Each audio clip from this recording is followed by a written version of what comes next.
¿Qué tal? Buenas noches. Gracias por acompañarnos. El día de hoy tenemos nuestra sesión mensual de comer con un tema muy importante que abordamos prácticamente todos los días en la terapia intensiva. El tema del día de hoy es metas de alto impacto en nutrición enteral y parenteral en el paciente crítico, y tendremos como ponente principal a la doctora Ivette Huelmo. Ella es especialista en medicina crítica y terapia intensiva. La doctora es CAT del Servicio de Terapia Intensiva del Sanatorio Cantegril, Punta del Este, Uruguay. Además tiene una diplomatura en nutrición clínica. Es instructora de terapia médica nutricional del paciente crítico. Asimismo, es integrante del Consejo y tesorera del FEMPICTI, que es la Federación Panamericana e Ibérica de Medicina Crítica y Terapia Intensiva. Muchas gracias, doctora. Gracias por su tiempo. Bienvenida. Muchas gracias por la invitación. Y como panelistas tenemos al doctor Alfredo Alberto Matos Adame. Él es expresidente de la Federación Panamericana e Ibérica de Medicina Crítica y Terapia Intensiva. Muchas gracias, doctor. Y asimismo, como panelista también, el doctor Víctor Manuel Sánchez Nava, expresidente de COMEC y coordinador del capítulo de nutrición del Colegio Mexicano de Medicina Crítica. Muchas gracias, doctor Víctor. Y vamos a dar por iniciada la sesión. Adelante, doctora Ivette.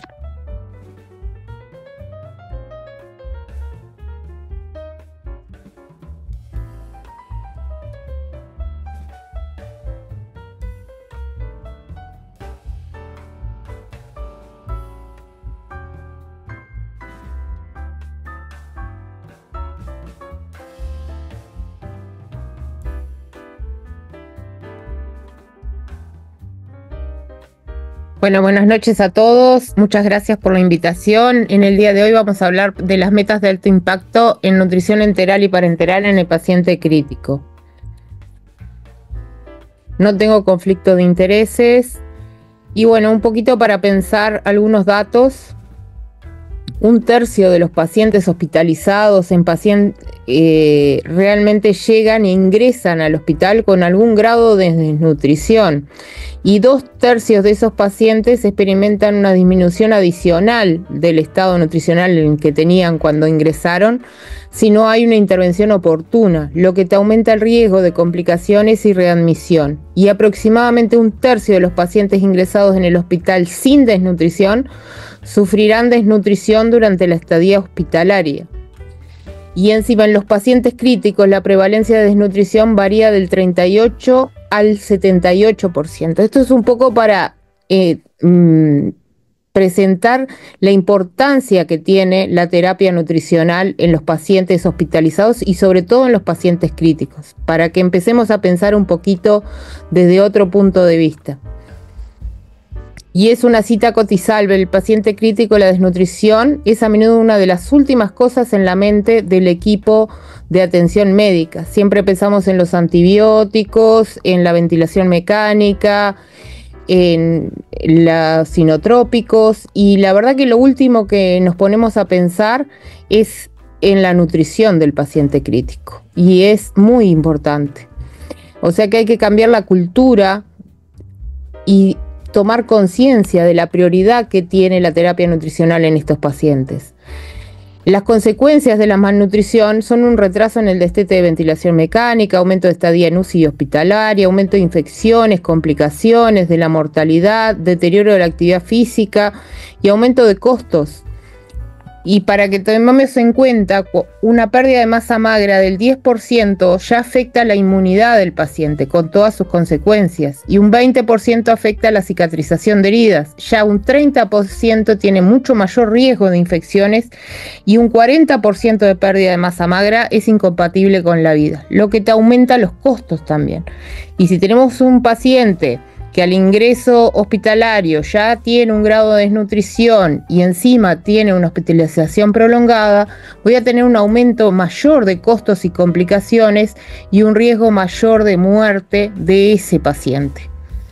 Entonces, tomar en cuenta que cuando ingresa un paciente a terapia intensiva, no todos los pacientes son iguales, porque las características previas del paciente son importantes a tomar en cuenta. La gravedad de la enfermedad también es importante tomarla en cuenta. Y la respuesta que cada organismo tiene a esa enfermedad por la que ingresó a UCI también hay que tomarla en cuenta. O sea, no son todos iguales y son metabólicamente diferentes. Y en el mismo paciente, a su vez, hay diferentes etapas o causas que me van a hacer cambiar el gasto energético de un día a otro o en el mismo día.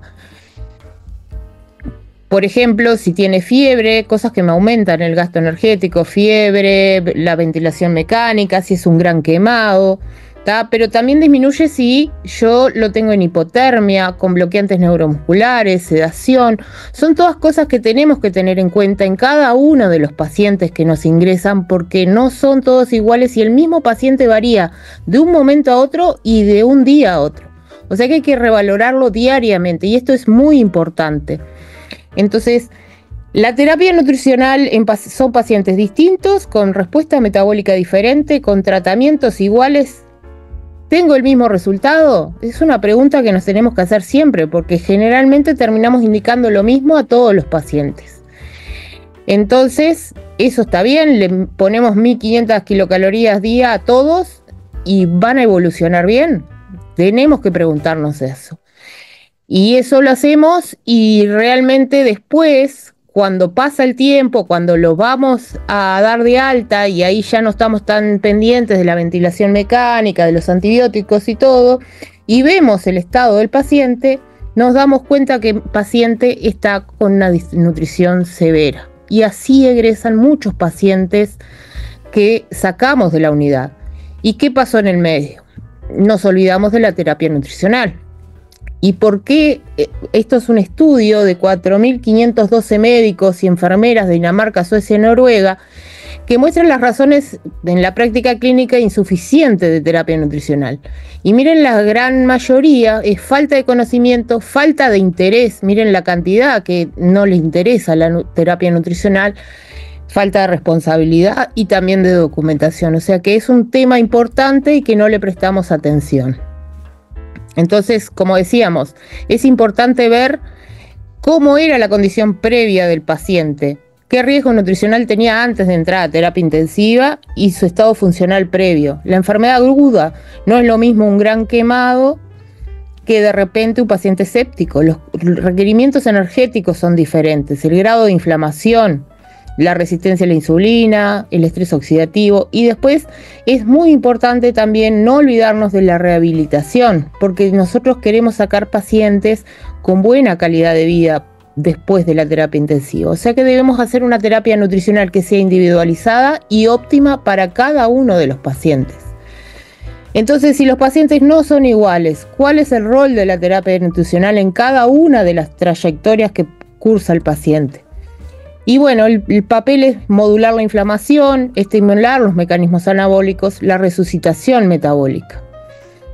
O sea que debemos tratar de atenuar esa respuesta hipermetabólica del paciente crítico, evitar lo que podamos la pérdida de masa magra que sabemos que tienen estos pacientes, prevenir el estrés oxidativo, modular la respuesta inmunitaria, prevenir el desarrollo de complicaciones secundarias como falla multiorgánica o sobreinfecciones. Y el soporte metabólico no es solo, y la terapia, la mortalidad no es solo lo que nos debe importar en estos pacientes. No solo es que sobreviva el paciente, sino cómo lo sacamos de terapia intensiva, qué devolvemos a la familia. Entonces, nos debe interesar los años de buena calidad de vida, función física y cognitiva, qué es lo que devolvemos a la casa cuando le damos el alta. Por eso, la terapia nutricional debe ser centrada en el paciente. El paciente crítico, ya sabemos que hay un aumento de las hormonas catabólicas con disminución de las anabólicas, lo que va a producir a nivel del músculo una proteólisis con aumento de aminoácidos libres que los va a utilizar el hígado para producción de glucosa, el aumento de la respuesta inflamatoria con la tormenta de citoquinas me va a estimular la gluconeogénesis y la glucogenólisis. con aumento de la glucosa. Sabemos que a su vez los pacientes críticos tienen una resistencia periférica a la insulina y a su vez en el tejido adiposo una lipólisis con aumento de ácidos grasos libres y glicerol. Y tenemos que tener en cuenta que las pérdidas proteicas se multiplican por 4 cuando las primeras 24 horas ya del ingreso a la terapia intensiva. Los pacientes críticos tienen un hipercatabolismo severo, por lo cual muchas veces desarrollan sarcopenia severa, lo que se correlaciona con peor pronóstico a corto y largo plazo. Por lo tanto, el aporte proteico va a ser fundamental en estos pacientes, hasta la rehabilitación. Pueden perder hasta 1 kilo de masa muscular por día en los primeros 7 a 10 días. Es mucho. ¿Y qué pasa después? La debilidad después que le damos de alta. 49% de los sobrevivientes no regresan al trabajo luego de 1 año del alta de terapia intensiva. Y 40% de la mortalidad dentro del primer año se produce luego del alta de UCI. Y generalmente nosotros no nos enteramos porque esos pacientes le dimos de alta y no los vimos más. Y recordar que el corazón es un músculo. Y también se debilita y el déficit y la pérdida proteica lleva a falla cardíaca también y nos puede llevar a fallas en la salida del ventilador. Miren la diferencia de un músculo activo con un músculo inactivo, ¿no? Como solo eso hace que perdamos masa muscular. Por eso se dice que UCI es la tormenta perfecta. La sarcopenia, las consecuencias, como veníamos hablando, aumentos de costos, mala cicatrización, aumento de estadía hospitalaria, debilidad muscular, prolongación de ventilación mecánica, porque para sacarlo del ventilador no solo lo que hablábamos del corazón y que la posible falla cardíaca, sino también que los músculos respiratorios se debilitan y aumento de las infecciones. El impacto clínico, aumento de infecciones, mayor riesgo de complicaciones, aumento de estadía, consecuencias metabólicas, cambio de composición, desequilibrio hormonal, deterioro de función orgánica. Y en la recuperación, mayor mortalidad, disminución de la capacidad de respuesta a tratamiento y retraso de la rehabilitación. Una cosa a tener en cuenta es que muchas veces en este paciente, que es un paciente desnutrido a la vista, nos damos cuenta y le prestamos atención de repente cuando ingresa. Pero este obeso, muchas veces decimos, bueno, como está gordito no necesitamos aportarle tan rápidamente la nutrición. Y hay que recordar que los pacientes obesos, más de la mitad de los pacientes obesos ya son sarcopénicos. Y en el paciente crítico no utiliza la grasa, sino que utiliza el músculo sobre todo y pierde más masa muscular sobre todo. Tenemos que tener en cuenta, como decíamos, las diferentes etapas en las que pasa el paciente crítico, porque cada una de ellas va a necesitar diferentes aportes nutricionales. En la primera etapa, en la fase aguda, hay una producción endógena muy grande de energía. Entonces, si yo le diera el 100% de los requerimientos a ese paciente, seguramente no esté en la capacidad de poder utilizar eso.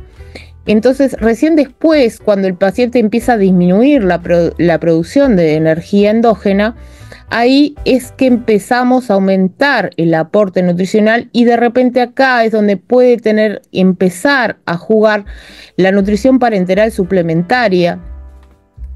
En la primera etapa tengo riesgo de hiperalimentar si me paso de lo que necesita el paciente porque, como dijimos, no es capaz de poder utilizar lo que yo le estoy administrando, y cuando ya baja la producción de energía endógena, el riesgo de quedarnos cortos y de subnutrición. Por eso acá juega un papel la nutrición parenteral suplementaria si no logro con la nutrición enteral suplementar lo que necesita el paciente. Las diferentes guías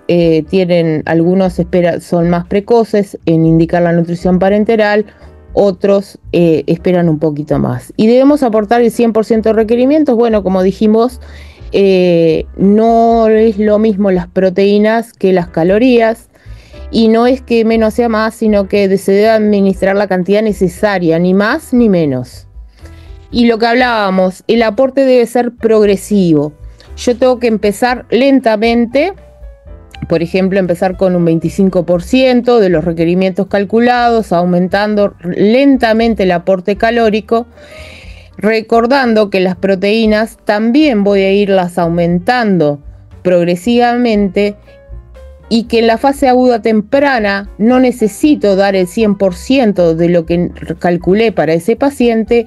Después estoy en la fase aguda tardía, en la que no solo es importante el aporte nutricional, sino que acá también juega un rol la movilización precoz de ese paciente para estimular el anabolismo.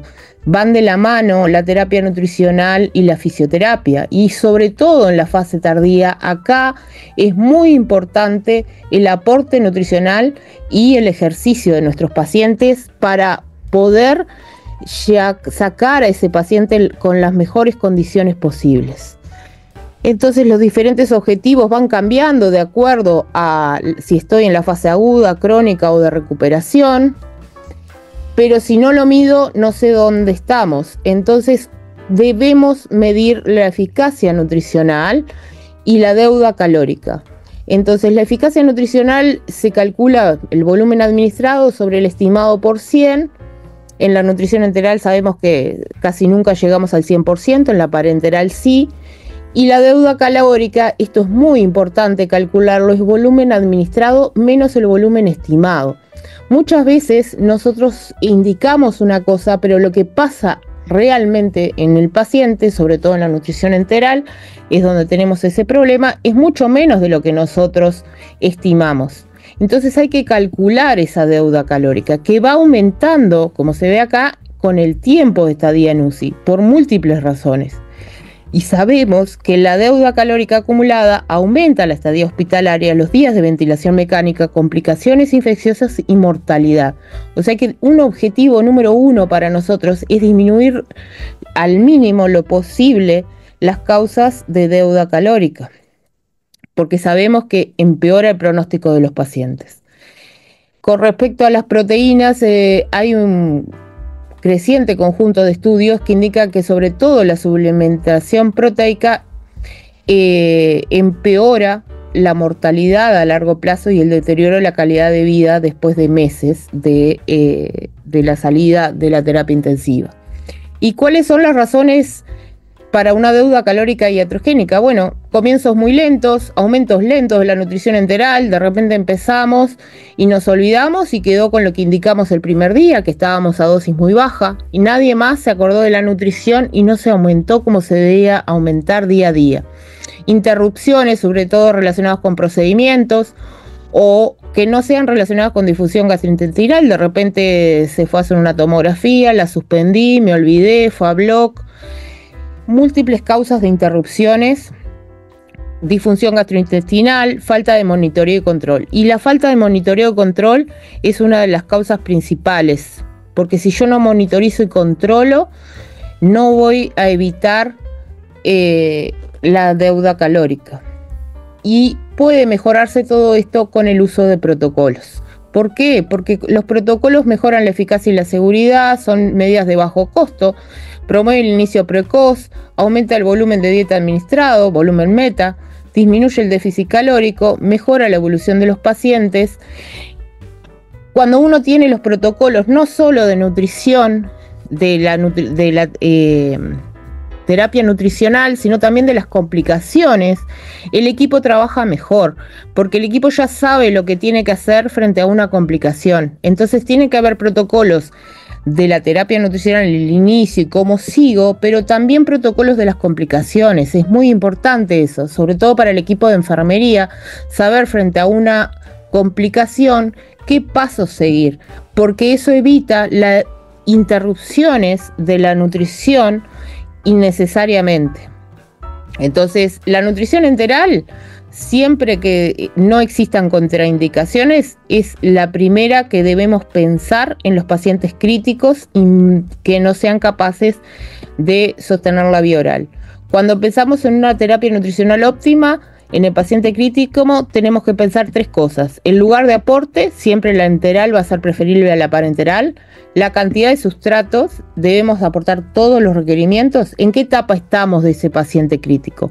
La calidad, los farmaconutrientes, no olvidarnos. La nutrición enteral temprana en las primeras 24 horas está demostrado que disminuye la mortalidad porque tiene múltiples beneficios, aumenta la motilidad intestinal, mantiene la integridad de la barrera gastrointestinal, disminuye la translocación bacteriana, estimula el trofismo intestinal, disminuye la respuesta inflamatoria, estimula el sistema GALT, aumenta la función inmune, promueve la sensibilidad a la insulina al estimular las incretinas, aumenta la producción de IgA y actúa en la flora intestinal, reduciendo la virulencia de los patógenos y tiene menor costo. Acá podemos ver la mucosa intestinal normal con la de atrofia intestinal que favorece la translocación bacteriana. Los tipos de acceso enteral: nasogástrico, nasoyeyunal, gastrostomía o yeyunostomía. Las complicaciones de la nutrición enteral pueden ser metabólicas, con alteraciones del equilibrio ácido-base, desequilibrio hidroelectrolítico, alteraciones minerales, intolerancia a la glucosa, síndrome de realimentación, o mecánicas, irritación de la úlcera nasal, faringia, colocación incorrecta de la sonda nasogástrica, posición incorrecta para dar la alimentación enteral, la oclusión de la sonda, migración o desplazamiento de la sonda, deterioro o ruptura de la sonda, gastrointestinales, regurgitación, náuseas, diarrea, malabsorción o estreñimiento. ¿Cuáles son las contraindicaciones para la nutrición enteral? Hay absolutas y relativas. Las absolutas: cilio paralítico, obstrucción intestinal completa, perforación gastrointestinal, absorción grave, hemorragia digestiva aguda grave activa, síndrome compartimental abdominal. Y relativas: posoperatorio inmediato, una fístula de alto gasto mayor a 500, pancreatitis aguda, infarto mesentérico, enfermedad inflamatoria intestinal. ¿Qué tenemos que tener en cuenta?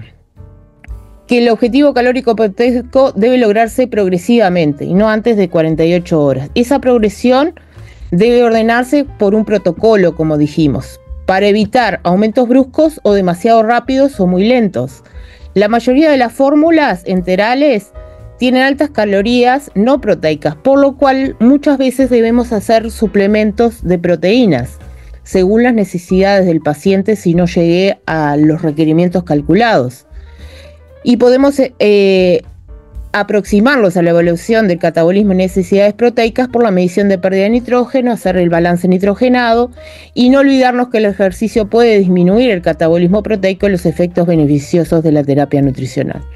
Enteral versus parenteral: siempre la enteral va a ser la primera opción, es la más fisiológica, menos costosa, menos complicaciones metabólicas, necesita personal mucho menos entrenado, mejora la función inmunológica y disminuye el riesgo de sepsis. La segunda opción siempre va a ser la parenteral, que sabemos que es más costosa, que tiene más complicaciones metabólicas, necesita un personal más entrenado para manejarla, y las indicaciones serían hilio paralítico, una fístula gastrointestinal alta, obstrucción intestinal, síndrome de intestino corto, vómitos persistentes, hemorragia gastrointestinal. La nutrición parenteral periférica se debe usar en casos de que en los que voy a usar nutrición parenteral por un periodo corto o cuando tengo una infección recurrente del tracto sanguíneo asociado a dispositivos intravasculares, o pacientes con discrasia sanguínea, trombocitopenias, pacientes con tolerancia parcial a nutrición enteral y que de repente están en deuda calórica y necesito suplementarlo porque no puedo aumentar más la nutrición enteral. Las contraindicaciones: inestabilidad hemodinámica, al igual que en la nutrición enteral, mal pronóstico, imposibilidad de accesos vasculares. Individualizar la necesidad calórico-proteica, la deuda calórico-proteica y el tiempo esperado de la nutrición parenteral. Entonces, medio resumiendo, si el paciente tiene el tubo digestivo funcional, siempre que esté funcionando el tubo digestivo hay que usarlo. Y si no, siempre hay que tratar de que funcione. Eso es como regla número 1. Siempre, aunque sea un poquito de nutrición enteral, debemos tratar de administrar a ese paciente. Si la ingesta oral es insuficiente, o sea que no llega a cumplir 50-60% de lo calculado, ahí entra a jugar la nutrición enteral. Que si es por menos de 6 semanas, pongo una sonda nasoenteral. Si tiene riesgo de aspiración, nasoduodenal o nasoyeyunal, y si no, una nasogástrica. Y si voy a pensar que van a necesitarla más de 6 semanas, ahí ya tengo que pensar en una gastrostomía, una yeyunostomía, si tiene riesgo de aspiración, ya en una yeyunostomía, y si no, en una gastrostomía. Si no funciona y no hay manera de poder utilizar el tubo digestivo, ahí empiezo a pensar en la nutrición parenteral. Si voy a pensarla en que va a necesitarlo en menos de 7 días, porque después va a empezar a funcionar ese intestino, una nutrición parenteral periférica está bien. Y si va a usarlo más de 7 días o está muy hipercatabólico o de repente un gran quemado, ya directamente voy a nutrición parenteral central. Los suplementos orales hay que registrar cuánto comió ese paciente, cuánto realmente ingirió, porque de repente nosotros le llevan la bandeja y no la comió todo y nosotros pensamos que le estamos aportando y no es así. Una estrategia también, en vez de dar agua con los medicamentos orales, dar con los suplementos. Pero es muy importante tener clara la indicación de esos suplementos orales y cuánto de eso está ingiriendo el paciente. La nutrición enteral, siempre hay que verificar dónde está la sonda, el aseo diario, verificar la fórmula nutricional que sea enviada corresponde a ese paciente, que sea en forma continua y no en bolos, la sonda nasoenteral que no dure más de 6 semanas, no medir el volumen residual gástrico, que es una de las mayores causas de interrupción de la nutrición enteral y de deuda calórica. Y en la nutrición parenteral siempre verificar la fijación del catéter, el aseo diario, verificar que la bolsa de nutrición parenteral sea la correspondiente a ese paciente, y recordar la nutrición parenteral periférica si no se va a usar más de 8 días, y si paso ese tiempo ya pensar en la nutrición parenteral total. Y en un paciente con nutrición parenteral medir siempre la glicemia cada 4 o 8 horas, porque sabemos que tienen mayor riesgo de hiperglicemia, y siempre tratar de mantenerla dentro del rango objetivo de menor a 180. ¿Qué dicen las guías? Bueno, en los pacientes críticos en ventilación mecánica, el requerimiento energético debe determinarse usando calorimetría indirecta, que muchas veces no contamos con ella. Si no contamos con ella, el uso de consumo de oxígeno por catéter arterial, o más comúnmente, seguramente lo más fácil en nuestras unidades, la producción de dióxido de carbono derivado del ventilador, nos da una mejor evaluación de los requerimientos energéticos que las ecuaciones predictivas. Si se utiliza calorimetría indirecta, la nutrición isocalórica en lugar de la hipocalórica se puede implementar progresivamente después de la fase inicial de la enfermedad aguda. Siempre hablamos de las fases del paciente y debemos acompañar al paciente en las distintas fases que va cumpliendo ese paciente. Si se utilizan ecuaciones predictivas para estimar la necesidad de energía, preferir la nutrición hipocalórica debajo del 70% de los requerimientos estimados en la primera semana de la estadía en UCI. Se puede proporcionar nutrición parenteral temprana y progresiva en lugar de no dar nada de nutrición, en caso de que haya contraindicaciones para la nutrición enteral en pacientes gravemente desnutridos. En pacientes que no toleran la dosis completa de nutrición enteral durante la primera semana, la seguridad y los beneficios de la nutrición parenteral debe sopesarse caso por caso, y eso vuelve a que cada paciente es distinto. De repente hay algún paciente que entró normonutrido, no tiene tanto estrés, y podemos esperar durante una semana, y recién después de la semana, si no anda y no tolera la nutrición enteral, pensar en una parenteral. Pero si me ingresa un paciente severamente desnutrido, no voy a esperar una semana para empezar la nutrición. Es preferible empezar con la nutrición parenteral. O sea, cada caso hay que evaluarlo individualmente. Durante la enfermedad crítica recomiendan el aporte proteico de 1,3 gramos kilo día con aumentos progresivos, como ya lo vimos, y de nuevo también la actividad física puede mejorar los efectos beneficiosos de la terapia nutricional, que también ya lo habíamos dicho. La CEMISIUC en esta publicación recomienda el 4.º día el tratamiento en la nutrición parenteral complementaria si no llegué a los objetivos. Y bueno, los pacientes con insuficiencia renal que no estén en diálisis recomiendan comenzar con 1 gramo kilo día de proteínas y aumentar gradualmente hasta llegar al 1,3 gramos kilo día. En los pacientes con falla renal pero con terapia de reemplazo renal intermitente, ahí aumento el aporte proteico a 1,3 a 1,5 gramos kilo día de proteínas. Y en los pacientes que tienen una terapia de reemplazo renal continua, ahí el aporte debe ser mayor de proteínas por la pérdida que se genera en la terapia de reemplazo renal, y ya aumentamos a 1,5 hasta 1,7 gramos kilo día de aporte proteico. Recordar no administrar, exceder los 5 miligramos kilo minuto cuando estamos dando nutrición parenteral en los carbohidratos. Y después un poquito de los lípidos en las infusiones lipídicas, los EPA y DHA, que la composición de esas emulsiones lipídicas pueden dar efectos biológicos y traducir en cambios clínicos, disminuir la inflamación, como las resolvinas, protectinas y maresinas, como vemos acá, que juegan un papel clave en la resolución de la inflamación, reduciendo el daño tisular y promoviendo la curación de heridas, y pueden controlar la extensión y duración de la inflamación y acelerar la recuperación. La nutrición integral sigue siendo la ruta de elección para el suministro de nutrientes y lípidos, y los dos, tanto con la enteral como con la parenteral, los omega 3 son bien tolerados y se han encontrado múltiples beneficios como antiinflamatorios, inmunomoduladores, disminuye las complicaciones infecciosas, estadía hospitalaria y en la UCI. La dosis en aceite de pescado 0,1 a 0,2 miligramos kilo día.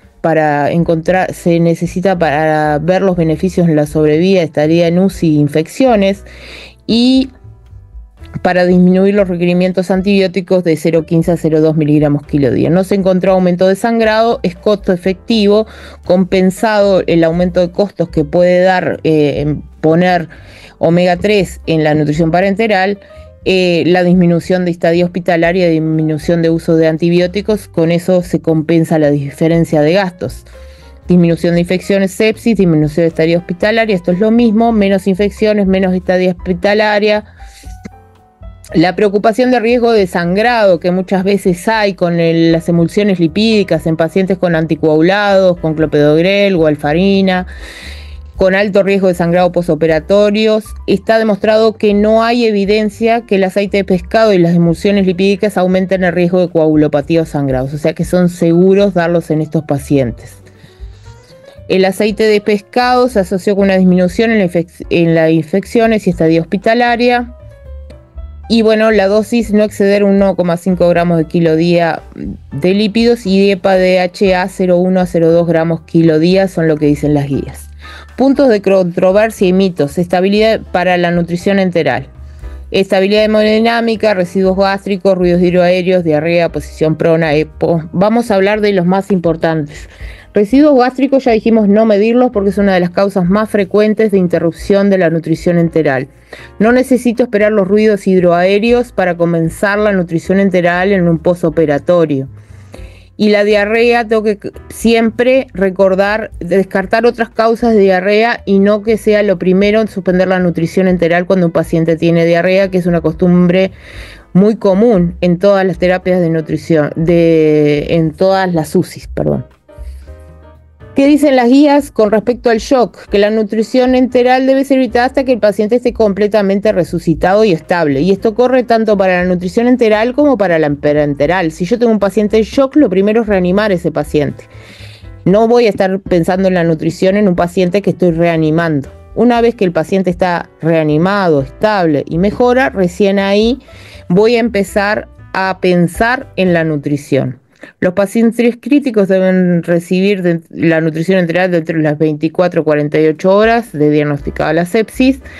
La nutrición gástrica con formas poliméricas son seguras, y la necrosis intestinal es una complicación rara, más frecuente en la nutrición enteral yeyunal.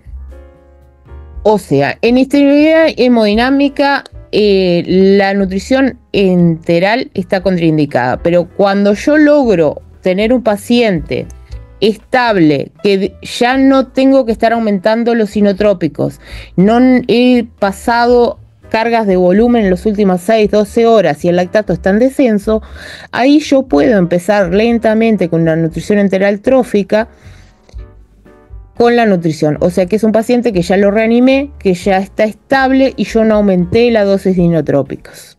La posición prono tampoco contraindica la nutrición enteral, no retrasar el comienzo, se puede usar un tren de Lemur inverso y algunos protocolos la suspenden 1 hora, temporalmente 1 hora cuando recién lo dimos vuelta, como cuando siempre movemos al paciente y suspendemos un ratito la nutrición. Pero no es una contraindicación. El ECMO tampoco es una contraindicación. O sea, ni posición prona, ni ECMO, ni relajantes musculares son contraindicaciones para nutrición enteral. Y recordar siempre que nosotros no podemos ver el paciente después cuando lo vamos a dar de alta así, que siempre tenemos que pensar en el paciente, cómo queremos que salga de la UCI. Entonces, lo que nosotros queremos es un paciente sano y devolverlo a la familia lo mejor posible, con la mejor calidad de vida.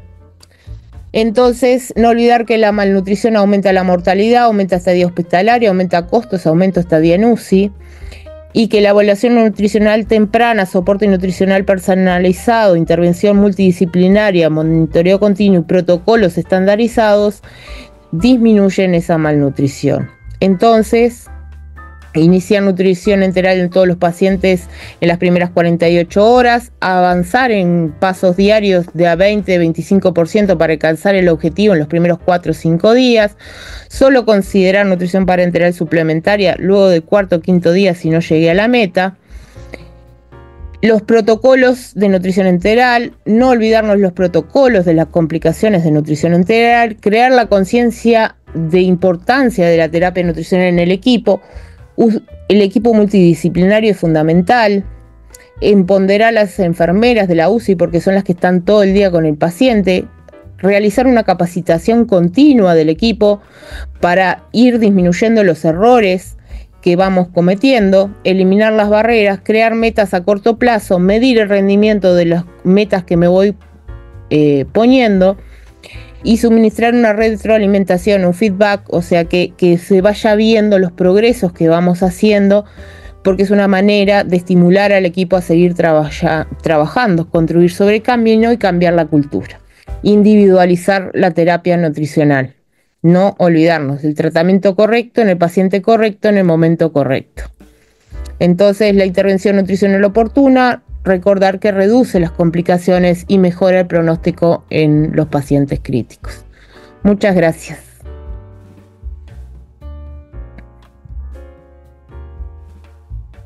Excelente, doctora. Ivette, muchas gracias por su ponencia. Me gustaría abrir ahorita la plática con los panelistas, que iniciará el doctor Alfredo Matos Adame. Él que fue presidente recientemente, es expresidente de la Federación Panamericana Ibérica de Medicina Crítica y Terapia Intensiva. Doctor Alfredo, nos gustaría escuchar su opinión sobre la plática y algún comentario a la mejor relacionado. Bueno, buenas noches. Primeramente, felicitar a la doctora Susana Pérez, al doctor Víctor Sánchez y a todo el equipo del COMEC por esta iniciativa de darle importancia al tema del tratamiento nutricional de los pacientes en cuidados intensivos, que es un tema que con mucha frecuencia se atrasa, se olvida, etcétera, y quiero felicitarlos por eso. Segundo, felicitar a Ivette, la verdad que has resumido bastante bien todo lo que tiene que ver con el mundo de la nutrición, con el mundo de la terapia médica nutricional del paciente en cuidados intensivos. Dicho esto, yo creo que nosotros en un paciente grave hay solamente 2 razones para no nutrirlo tempranamente en cuidados intensivos. Número 1, que esté en shock. Ya lo mencionaste muy bien, la inestabilidad hemodinámica severa. En una época se decía, si tiene norepinefrina, no le des nutrición. Ya eso no es así.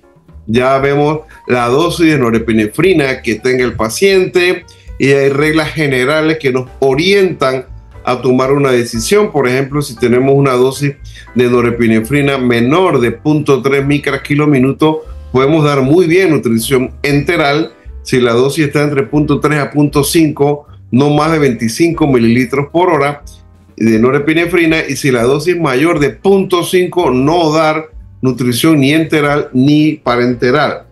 A esto se suma el concepto de individualizar el paciente, como bien lo describió Ivette, porque yo puedo tener una dosis de 0.2 o 0.3, pero si ese paciente le aumenta el lactato, hay distensión abdominal, hay vómitos probablemente, hay hipotensión, entonces yo debo no solamente guiarme por la dosis, sino por el contexto clínico del paciente, y tendría que bajar la nutrición o tal vez suspenderla. Entonces el primer punto que tal vez contraindica de forma relativa a la nutrición temprana.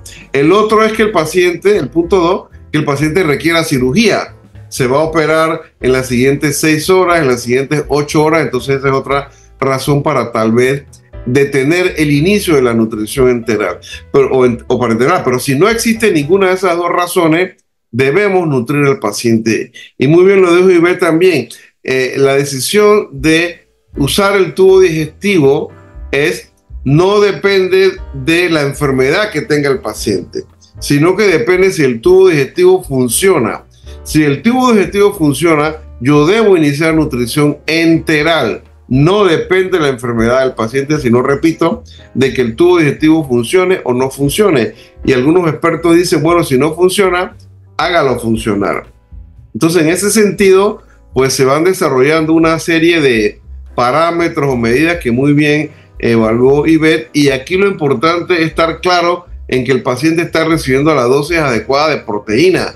No es infrecuente encontrar que me digan, por supuesto que está recibiendo nutrición, y cuando uno hace el cálculo de proteína, resulta que el paciente está recibiendo menos de 1 gramo kilo día de proteína. Eso solamente es aceptado en la fase aguda, que pueden ser los primeros 4 días, pero después el aporte proteico debe ser mayor, el aporte calórico debe ir subiendo, y siempre enfocarnos en las dosis, repito, proteínas, carbohidratos, lípidos, y bueno, los otros comentarios los haré más adelante, pero eso es lo que puedo decir de forma inicial.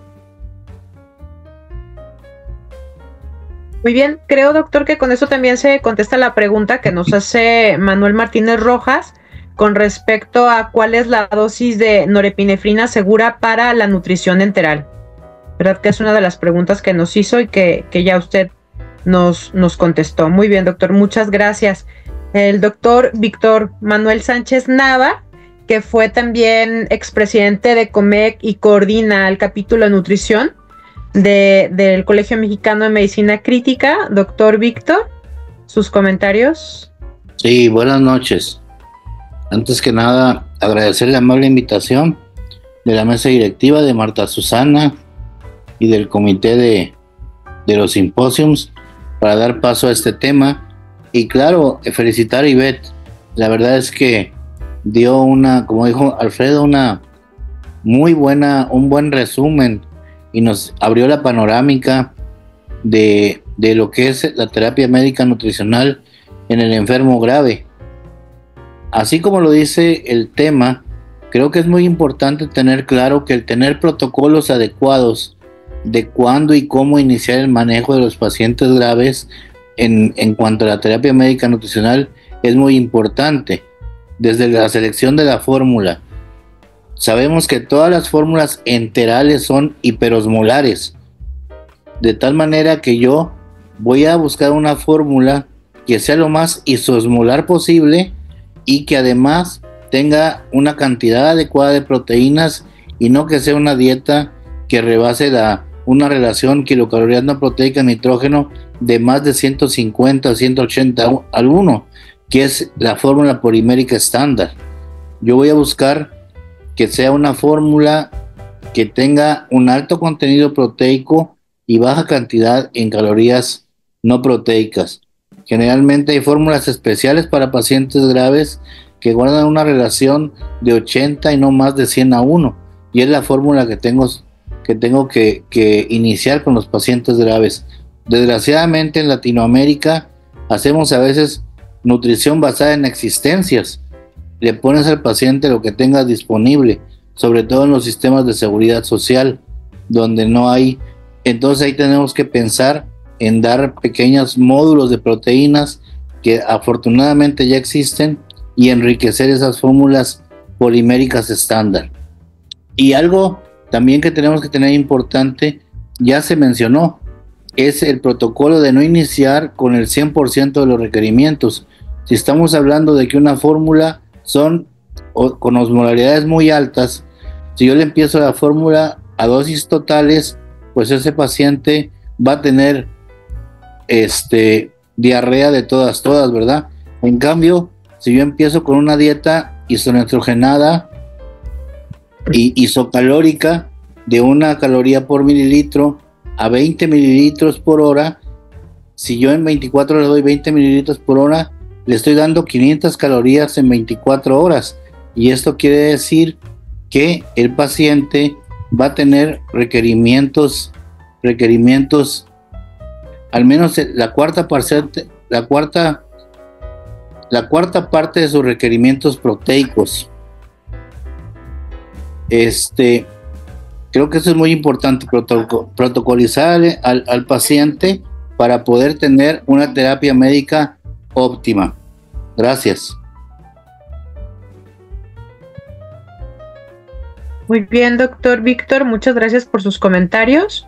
Aquí leyendo un poquito sobre las preguntas, la doctora María Chacón felicita a la ponencia y comentar también sobre lo que comenta Alejandra. Menciona la doctora Ivette, mencionó que la nutrición era segura iniciarla una vez que vaya en descenso el lactato, pero ¿con qué cantidad es seguro iniciar, doctora Ivette? Bueno, como lo explicó el doctor Matos también, cuando nosotros no necesitamos aumentar los inotrópicos por 6 horas, no tuvimos que dar cargas de volumen durante 6 horas y el lactato empieza a descender, o sea, la curva de lactato es lo que nos interesa. Ese paciente implica que ya está entrando en estabilidad hemodinámica aunque tenga inotrópicos. Entonces, cuando ya la curva de lactato empieza a descender, no hay un valor, salvo que sea muy alto, no hay un valor, sino que es la curva de lactato lo que nos interesa. Y sobre todo el aporte de los inotrópicos y que no haya requerido, o sea, que dejemos de estar resucitando al paciente. Y otro punto importante también en aclarar es que muchas veces nos olvidamos, es que de repente un paciente está recibiendo nutrición enteral y entra en shock durante su estadía en la UCI y nos ponemos a reanimarlo y nos olvidamos que está pasando la nutrición enteral. Y en un paciente que estamos reanimando hay que suspender la nutrición. O sea, no es solo cuando entra en shock, sino que de repente está en la UCI, un paciente estable que de repente se inestabiliza y entra en shock. No olvidarnos de suspender la nutrición enteral. Cuando estamos reanimando y ese paciente no debe recibir nutrición. Ese es otro punto que también muchas veces nos olvidamos porque se nos olvida que está colgando la nutrición enteral y eso hay que tenerlo en cuenta también. Ok. Siempre muy bien, doctora, muchas gracias. Acompañando al paciente. Si el paciente se agrava, bajamos el aporte. Si el paciente se estabiliza, podemos seguir avanzando. O sea, tiene que ser dinámico e individualizado la terapia nutricional. No es que le vamos aportando y viene recibiendo tanto, pero si se agravó y tuvo un retroceso, nosotros también tenemos que retroceder en lo que estamos aportando. Siempre acompañar la evolución del paciente. Muy bien, otra pregunta más de Claudina Paredes. Menciona, doctora, usted comenta que no hay que medir contenido gástrico. Nuestro protocolo dice que si extraigo más de 100 mililitros de la toma previa, descartarlo aspirado y no dar la siguiente toma. ¿Ustedes cómo lo hacen? No, justamente eso es viejo, es una vieja creencia de que incluso las guías, si nombran alguna cantidad, no son 100 mililitros, sino son 500 mililitros. Pero se ha demostrado, para bajar la nutrición, no, yo diría no suspender, y siempre no descartar lo que se aspiró, sino que administrarlo. Eso creo que también es importante. Pero sobre todo se ha demostrado la interrupción y la deuda calórica en aumento justamente por medir volumen residual gástrico. Entonces, generalmente en pacientes que no tengan complicaciones, ¿en qué pacientes de repente yo sería más minuciosa y de repente te diría, bueno, sí, porque pueden tener más gastroparesia? 2 pacientes, los posoperatorios y los neurocríticos.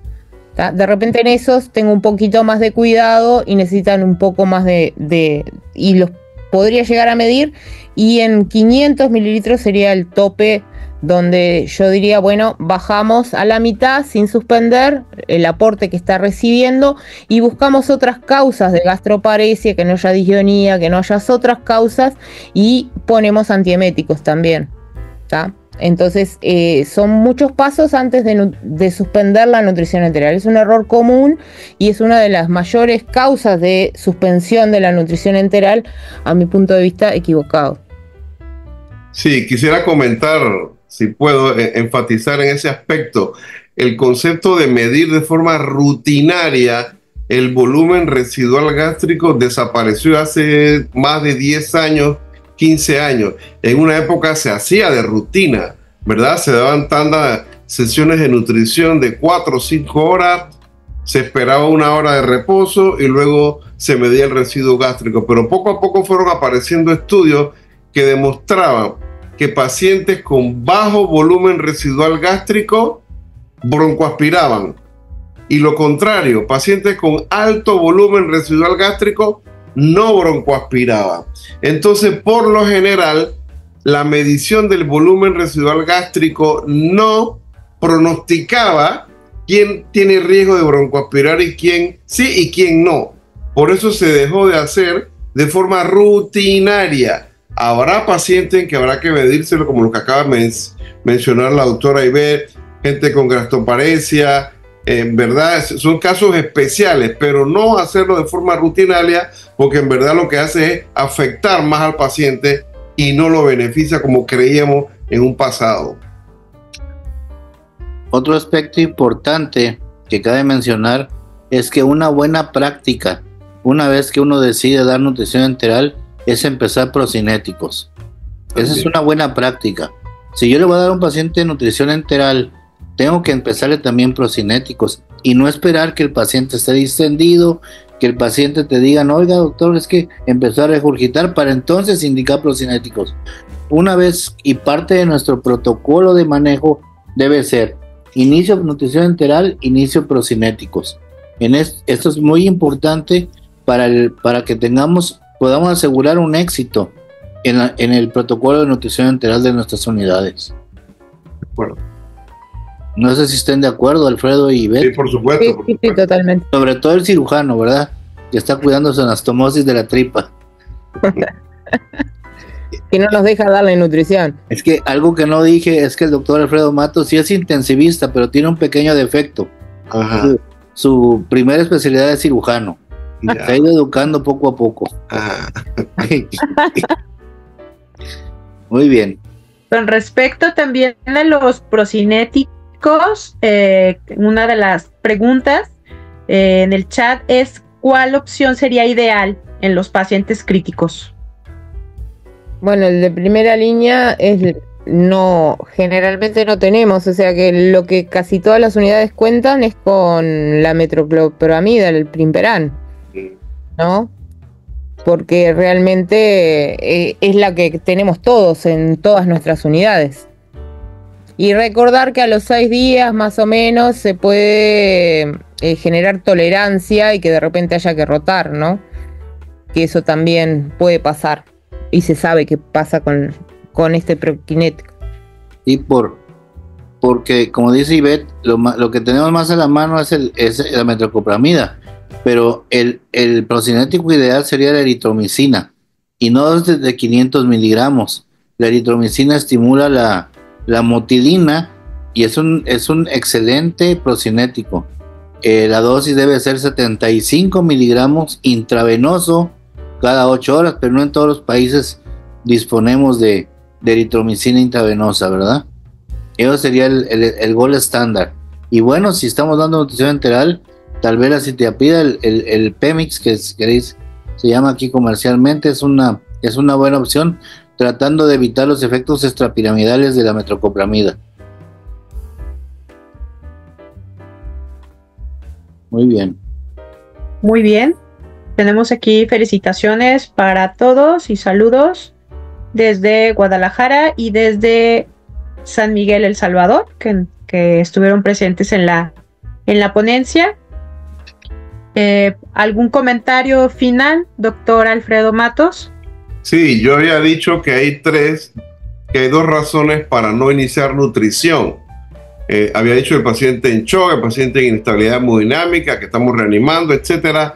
El segundo, el que está en espera de una cirugía pronto. Y el tercero que olvide es aquel que tenga hipertensión intraabdominal.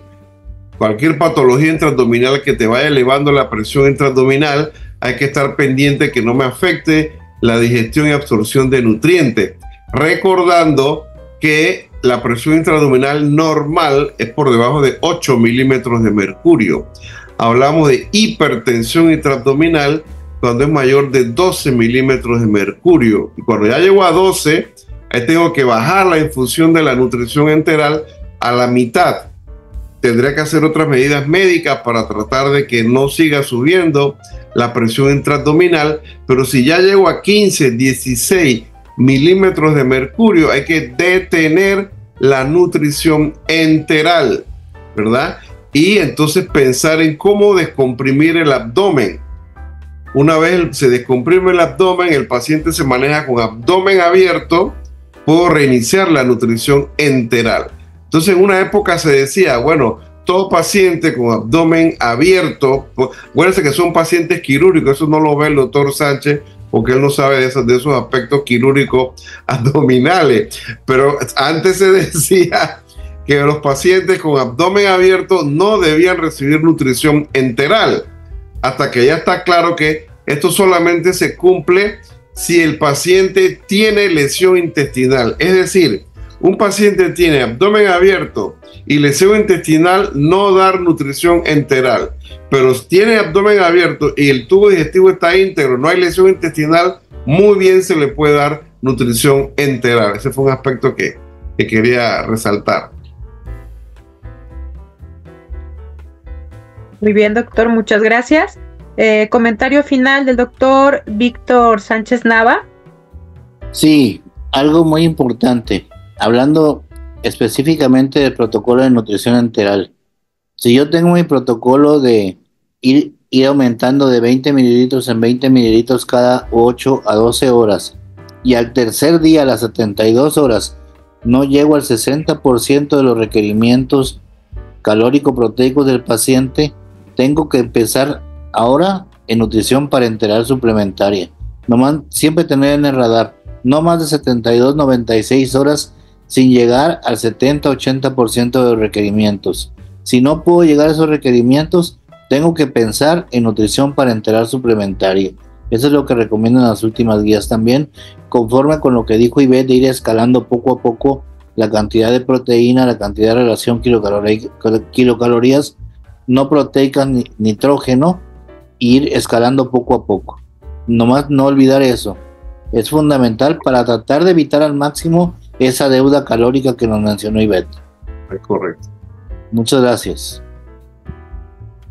Muchas gracias, doctor Sánchez Nava. Esto contesta la pregunta que nos hace con respecto a los protocolos de inicio de alimentación enteral y el incremento en los días. Comentan si se inicia con el 100%, que fue algo de los comentarios iniciales, y si hay alguna consideración al respecto y cuál es su opinión, doctora Ivette, a lo mejor para reforzar ya por último. Sí, reforzar lo que ha dicho el doctor Sánchez y que ya también yo lo di en la ponencia, que se debe empezar lentamente, porque como yo mostré en la gráfica al inicio de la enfermedad crítica, en la fase hiperaguda, hay un aumento de producción de energía endógena de ese paciente. Ese paciente, por más que yo le diera el 100%, no lo va a utilizar, solamente lo voy a hiperalimentar, y en realidad eso también tiene consecuencias deleterias. Entonces, en esa etapa en que hay mucha producción endógena de energía, no está, hay que ir acompañando al paciente, como dijimos, en todas las fases que va cumpliendo el paciente. Entonces el aumento debe ser progresivo, y recién al tercer, cuarto día, como dijo el doctor Sánchez recién, si no llegue, pensar y no olvidarnos que también existe la nutrición parenteral suplementaria para llegar a los objetivos.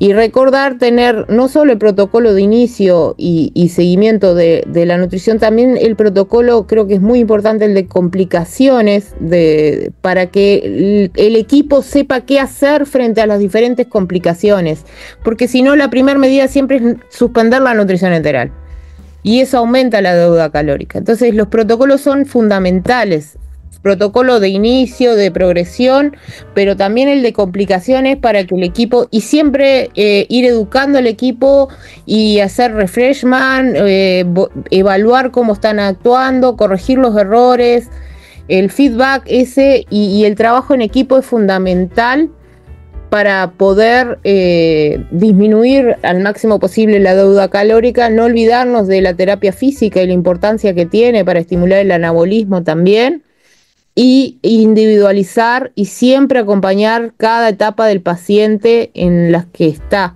y que cada paciente es diferente y que no todos necesitan lo mismo. Creo que eso es fundamental tenerlo en cuenta. Muy bien, doctora Ivette, muchas gracias.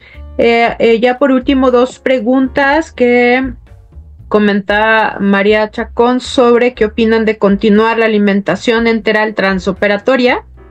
Evidentemente no al 100%. Bueno, en verdad, lo que sí podemos continuar es nutrición parenteral total durante una cirugía, pero ya nutrición enteral en una cirugía no sabemos si estamos manejando algún tipo de cirugía intraabdominal, donde tal vez la nutrición pueda tener alguna consecuencia desde el punto de vista enteral. Entonces había que individualizar el tipo de cirugía. Por otro lado, recordar que también los anestésicos, y sobre todo si usa fentanil, eso me detiene el peristaltismo intestinal. Entonces, por varias razones, no sería tan recomendable continuar nutrición enteral durante la cirugía. Lo comenta la doctora María Chacón en el paciente quemado. Nos agrega aquí que es paciente quemado. En el paciente quemado igualmente durante la cirugía, durante el efecto anestésico, pues no sería una forma segura, a menos que estemos seguros, valga la redundancia, de que la punta de la sonda esté en el yeyuno, ¿ve? Esté en el yeyuno, pero nuevamente caemos en lo mismo.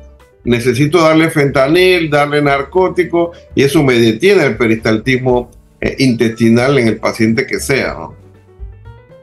Yo creo que habría que hacer más hincapié en no suspender la nutrición en otras ocasiones, que se suspende y se olvida, y en la cirugía directamente ni siquiera considerarlo, por lo que está diciendo el doctor Matos, con los anestésicos y todo. No va a ser tanto el tiempo de suspensión, es mayor la suspensión por otras causas que nunca tenemos en cuenta que por las horas que puede ser una cirugía. Salvo la parenteral, que es algo que recurrentemente hace la gente de anestesia. Entra en la cirugía y la bolsa que traía colgada la desconectan y por ahí usan esa vía, que es un error terrible, ¿verdad? Error, sí. Pero es que tienes que educarlos, Víctor, tienes que educarlos allá en Monterrey. ¿Qué te pasa? ¿Qué va? Y sobre, comentan ya por último, infusiones continuas de alimentación o tomas cada 3 a 4 horas. Yo lo dije rápido. Ya hace otro tema resuelto hace tiempo, ya es una infusión continua. Yo lo dije en la presentación, pero fui muy rápido porque eran muchas cosas que hablar y si no, no me daba el tiempo. Pero sobre todo si es yeyunostomía o si es una pospilórica, ¿verdad? No hay intestino que aguante un bolo de ninguna dieta. Es diarrea segura. Exacto. Debe ser en goteo continuo. Así es. Pues muchas gracias. La verdad, Ivette, Alfredo, muy agradecido por haber compartido con ustedes. Recién hace un mes compartimos, pero está bien. Es bueno compartir con ustedes. Claro. Qué lindo compartir. Te agradezco a ti, a Susana y a todo el equipo de Comec la invitación, realmente. Un gran placer estar acá con ustedes. Igualmente agradecido por la invitación. Así es. Fredo, tuvimos muchas preguntas y fue un tema bastante útil e interesante. Gracias a todos por su atención y nos vemos en la siguiente sesión Ok. de Gracias. Comec. Buenas noches. Hasta luego, muchas gracias. Hasta luego.